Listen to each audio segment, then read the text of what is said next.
Chama cha Mapinduzi ambacho wahasisi wake ni Mwalimu Julius Kambarage Nyerere pamoja na Abeid Aman Karume. Chama hicho hakikubali utekaji. Hakikubali utekaji. Narudia tena, chama hicho, Chama cha Mapinduzi, hakikubali utekaji. Na mimi mpaka sasa ni mwanachama wa Chama cha Mapinduzi.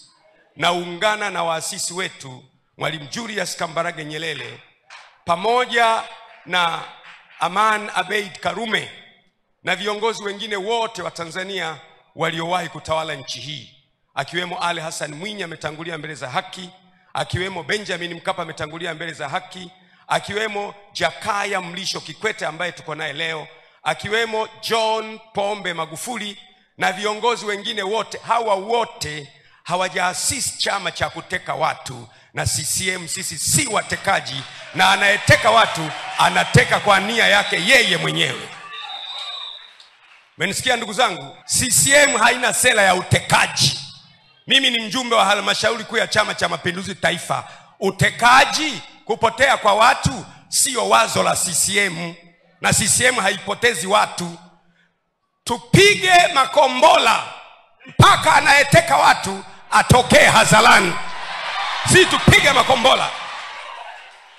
Na wana CCM ndugu zangu, mnielewe, napenda chama chetu, nitaendelea kukipenda, lakini utekaji na kupotea kwa watu kunaofanywa na vikundi visivyojulikana, hiyo ni leo, kesho kutwa na hata milele, nitakataa kwa jina la Yesu. Chama cha Mapinduzi, Gwajima ni hazina yenu.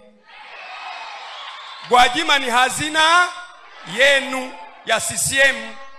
Mnaye mtu ambaye hamjamjua bado. Narudia tena, you have a person that you don't understand yet. Hamjamjua bado. Mtu mliye naye ni mtumishi wa Mungu wa wote, na anatakiwa afanye mapenzi ya Mungu kwa wote, na saa imetimia. Naam, atukuzwe Mwana wa Adamu.